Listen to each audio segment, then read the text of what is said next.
W tym filmie pokażemy Wam 6 ciekawych stacji hot air. Będą to 3 modele od producenta Quicka, 1 stacja Yihua oraz 2 modele od Sugona. Podamy wszystkie parametry stacji deklarowane przez producentów oraz każdy prezentowany hot air zostanie sprawdzony z użyciem miernika z termoparą i watomierza. Przetestujemy także każdą z dysz z użyciem anemometru, co stworzy nam ciekawą tabelę z porównaniem rzeczywistego nadmuchu powietrza wszystkich stacji. Podsumowanie wyników oczywiście pojawi się na końcu filmu. Co ważne, pokażemy również jak wygląda praca ze wszystkimi 6 stacjami w praktyce. Zapraszamy!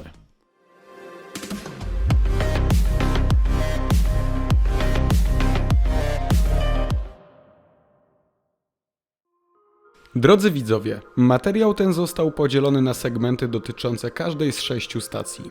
Jeżeli interesuje Was konkretny producent lub stacja, to w opisie filmu znajdziecie skróty do odpowiednich rozdziałów. Pierwszą grupą urządzeń będą stacje lutownicze na gorące powietrze firmy Quick. Po lewej stronie ekranu umieszczamy specyfikację sprzętu, jaką udostępnia sam producent. Zaczynamy od modelu K8. To kilowatowa stacja z regulacją nadmuchu w zakresie od 1 do 120, oparta o turbinę, zresztą jak wszystkie modele w tym zestawieniu. Temperaturę możemy regulować od 100 do 500 stopni Celsjusza.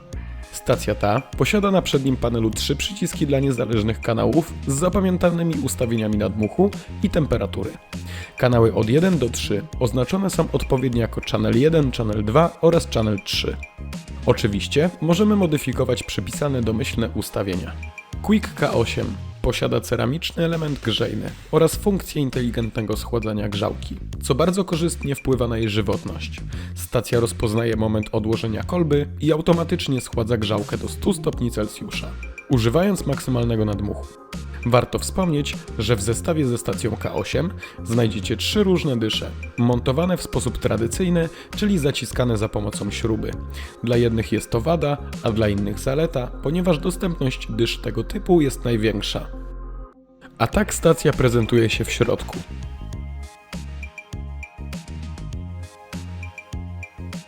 Sklep serwisowy.pl przygotowuje dla Was cyklicznie testy urządzeń, które są w naszej ofercie, aby lepiej przybliżyć Wam ich parametry i funkcjonalność. Coś, czego nie da się przedstawić w opisie towaru.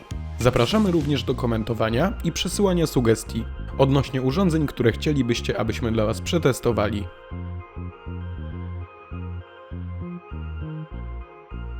A teraz czas na test nadmuchu z użyciem anemometru. Sprawdzimy tak wszystkie stacje i porównamy w ostatniej części filmu. Przy okazji warto zwrócić uwagę na pobór prądu, widoczny na watomierzu. Ten test wykonujemy równolegle z pomiarem faktycznej temperatury.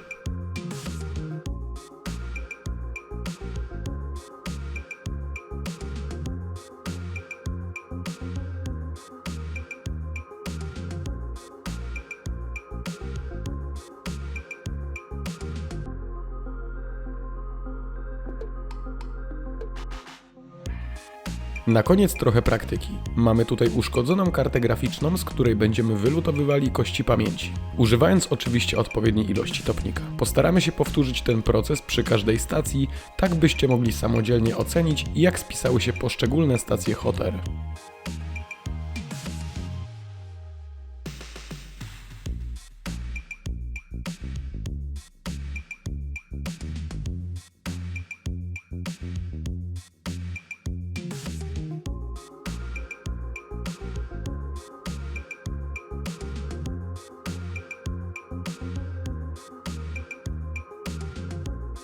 Następnym urządzeniem w naszym zestawieniu jest legendarny Quick 861DW. Ten model stacji jest już na rynku od wielu lat i ma swoją ugruntowaną pozycję. W naszym zestawieniu może posłużyć jako pewien punkt odniesienia dla innych nowych modeli.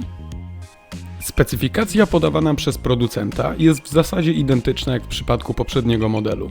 Mamy tutaj do czynienia z mocą 1 kW, regulacją nadmuchu od 1 do 120 i stacja pracuje w zakresie od 100 do 500 stopni Celsjusza.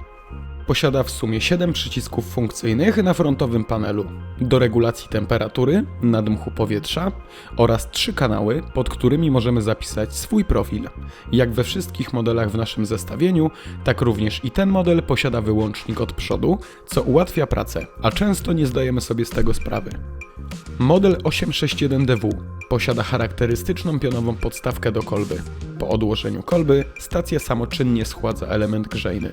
Ze względu na dyszę montowaną na wcisk, w podstawce znajdziemy odpowiedni zaczep pozwalający na wymianę dyszy podczas pracy, czyli wtedy, kiedy jest ona jeszcze gorąca. W pudełku znajdziecie 3 różne dysze, widoczne na filmie. Są one elementami zestawu. Wnętrze stacji prezentuje się następująco.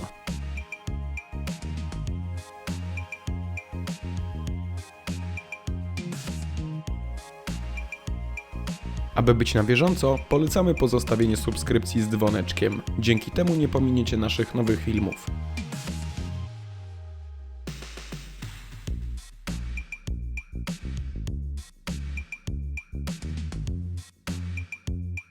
W tym przypadku anemometr pokazuje nadmuch o prędkości około 2,4 metra na sekundę.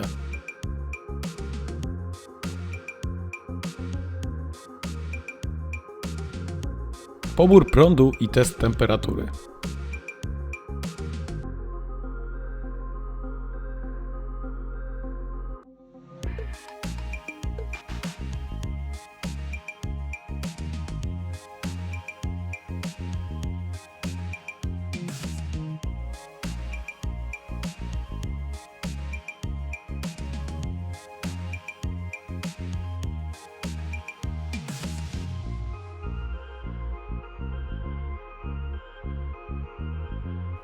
I test z naszą kartą graficzną.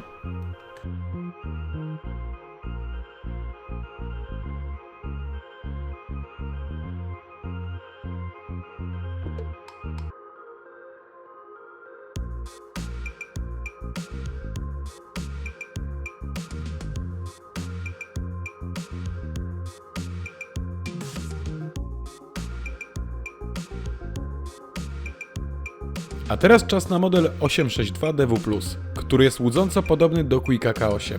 Zgodnie z tym, co podaje producent, stacja posiada w zasadzie identyczne parametry jak model K8, które widzicie po lewej stronie ekranu.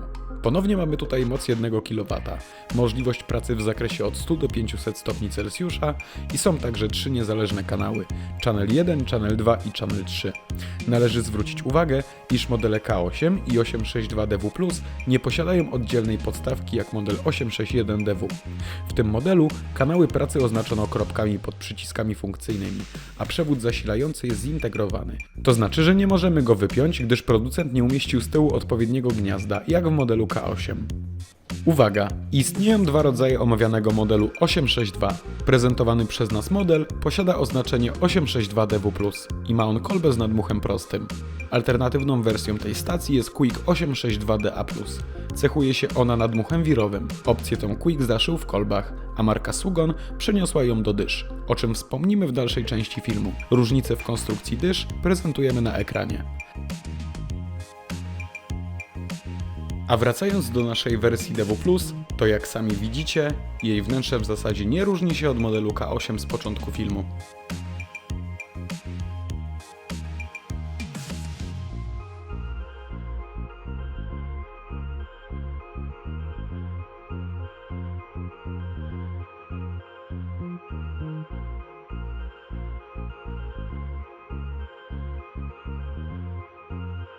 Czas na test z anemometrem.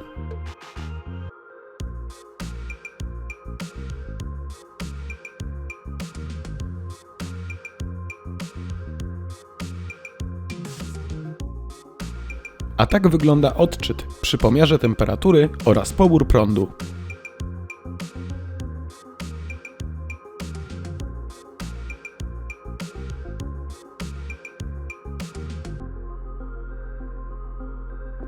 Zobaczymy więc, jak model 862DW+ poradzi sobie z naszą kartą graficzną.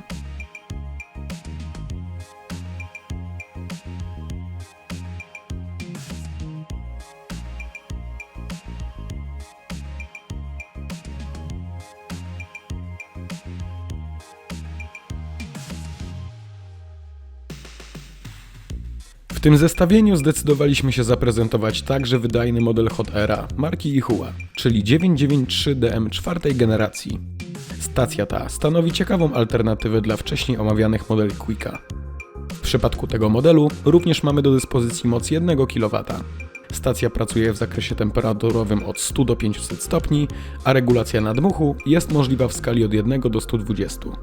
Wszystkimi parametrami możemy zarządzać bezpośrednio z przedniego panelu urządzenia. Znajdziecie na nim również 3 kanały z zapisanymi profilami oraz przycisk zmiany jednostki z Fahrenheitów na stopnie Celsjusza i na odwrót.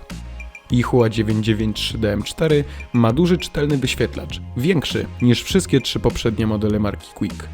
Innym elementem, który wyróżnia tą stację Hotter, jest dodatkowy przycisk, który znajduje się bezpośrednio na kolbie. Krótkie przytrzymanie przycisku powoduje przełączenie kolby z funkcji grzania na schładzanie. Kolba z kolei jest wyposażona w pionową podstawkę ze ściągaczem. W zestawie znajdziecie aż 5 różnych dysz, które posiadają bardzo wygodny bezśrubowy system montażu. Chyba najbardziej przyjazny dla użytkownika i najszybszy pod kątem zmiany dysz. Stacja posiada bardzo kompaktowe wymiary, a jej wnętrze prezentuje się następująco.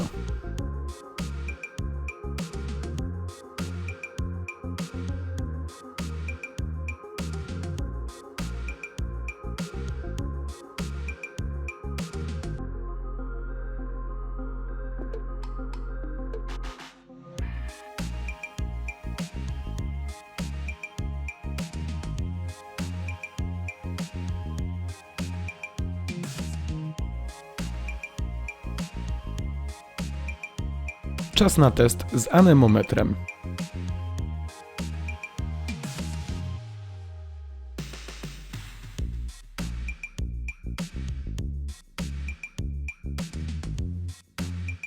Sprawdzenie rzeczywistej temperatury z pomocą termopary oraz odczyt z watomierza.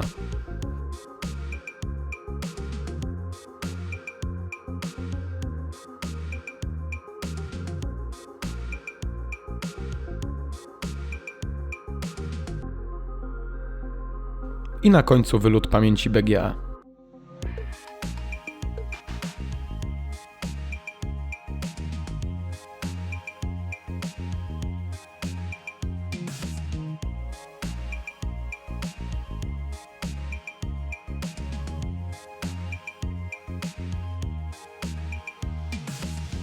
Dwa ostatnie urządzenia to stacje lutownicze Sugon. To nowa marka cechująca się wysoką jakością użytych do produkcji podzespołów. Nie ma wątpliwości, że urządzenia tego producenta nie odbiegają jakościowo od Hotterów Quicka.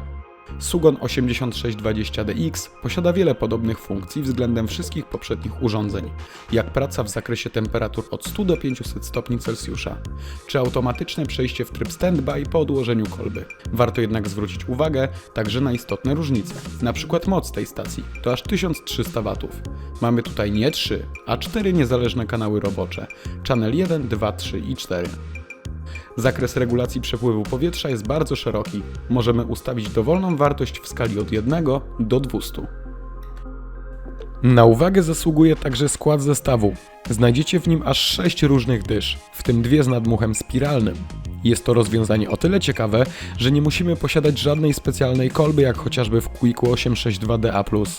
Wirowy ruch powietrza uzyskujemy dzięki specjalnie wykonanej dyszy.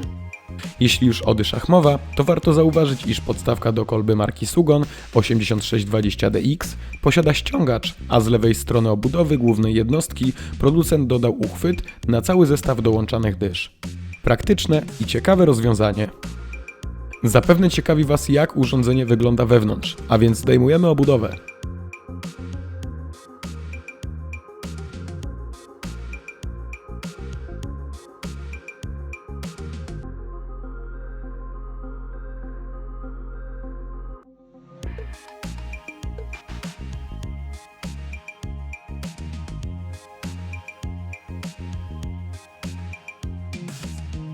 Teraz sprawdzimy nadmuch z użyciem naszego anemometru.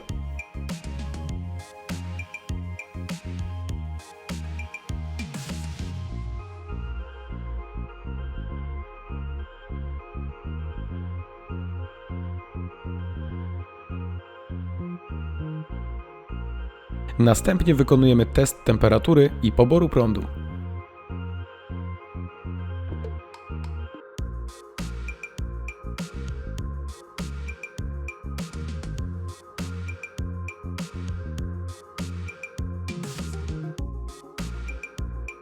I oczywiście, by porównanie miało sens, znów wylutowywujemy kolejną kość z naszej karty graficznej.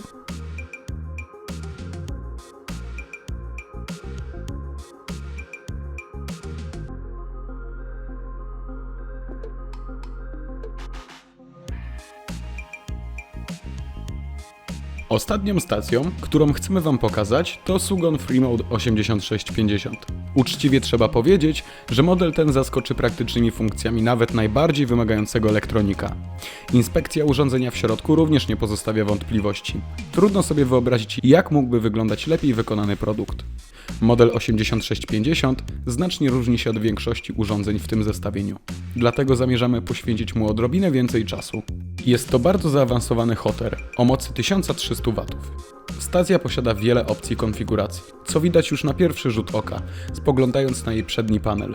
Oprócz włącznika znajdziemy tu aż 17 przycisków funkcyjnych oraz wyjątkowo duży i czytelny wyświetlacz. Sugon 8650 pozwala na pracę w zakresie od 100 do 550 stopni Celsjusza. Możemy ustawić aż 4 profile z zapamiętaną temperaturą oraz siłą nadmuchu, a parametry zapisane na wszystkich kanałach są wyświetlane powyżej przycisków służących do ich wyboru, a jest ich 4. Dodatkowe udogodnienie stanowi opcja wyboru trybu pracy. Tryb Gentle to ustawienie, w którym przepływ powietrza jest precyzyjny, spowolniony, dostosowany dla początkujących użytkowników. Tryb General – standardowy tryb, w którym przepływ powietrza jest zwiększony z zachowaniem precyzji i dokładności dostosowanych dla profesjonalistów. Rapid – szybki. Tryb, w którym celem jest jak najszybsze uzyskanie zadanej temperatury, dostosowany dla użytkowników z dużym doświadczeniem. Kolba w tym modelu jest również wyjątkowa. Posiada wbudowane przyciski do zmiany kanałów pracy oraz przełącznik trybu pracy między grzanie a chłodzenie. Kolbę można odłączyć od głównej jednostki, co jest dosyć niespotykane, podobnie jak modularność tego elementu, bowiem sam element grzejny również można łatwo zdemontować i wymienić. To jednak nie koniec ciekawostek. Sugon 8650 posiada także modularną podstawkę do kolby.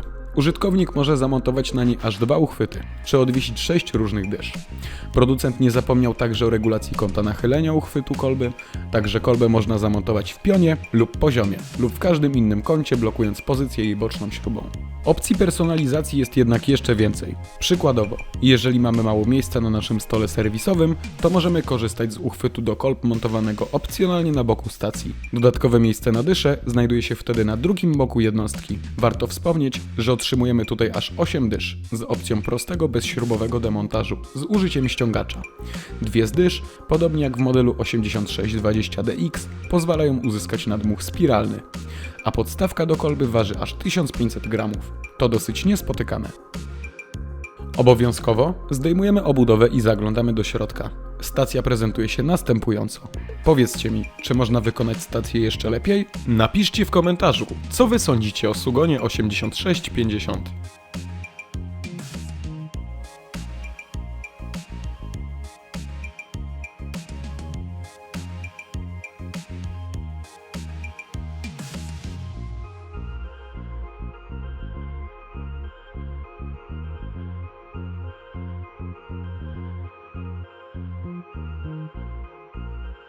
Ciekawe, jak wypadnie test z anemometrem. Sprawdźmy to.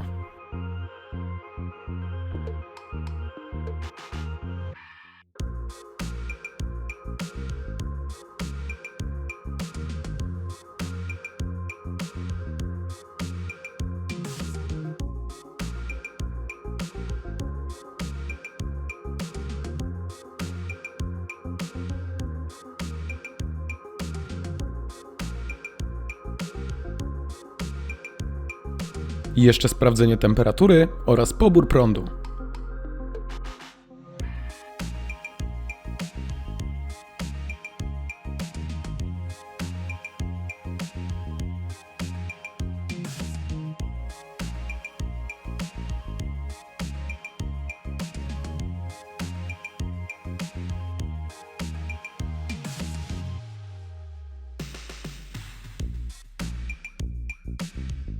A na koniec powtarzamy to, co przy każdej poprzedniej stacji, czyli wylot pamięci z naszego testowego PCB.